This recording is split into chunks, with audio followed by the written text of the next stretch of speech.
Automobile ఎప్పుడైతే charging సిస్టంలో ఉంటుందో సర్క్యూట్ ఓపెన్ అయిపోయింది. ఇప్పుడు పవర్ కన్జంప్షన్ ఏమి ఉంటుంది కదా. ఎప్పుడైతే ఆటోమొబైల్ ఛార్జింగ్ సిస్టంలోకి ఎంటర్ అయిందో అప్పుడు మాత్రమే సర్క్యూట్ క్లోజ్ అయ్యింది. ఎలా రిలే ఇష్యూస్ అంటే అల్ట్రాసౌండ్ సెన్సార్ రిలే చేస్తుంది ఆబ్జెక్ట్. ఈ ఆబ్జెక్ట్ 10 సెంటీమీటర్స్ కంటే ఎక్కువ డిస్టెన్స్ ఉన్నా కానీ ఛార్జ్ అవ్వదు, సర్క్యూట్ ఓపెన్లోనే ఉంటుంది.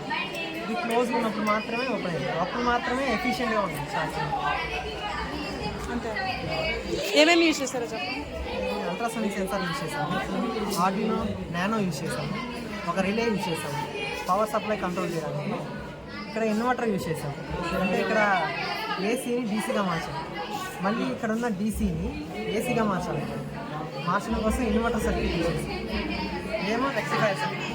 ఈ రెండు ఆపోజిట్ ఎగ్జిక్యూట్ చేయవా? ఎగ్జిక్యూట్ అంటే పవర్ లేదు.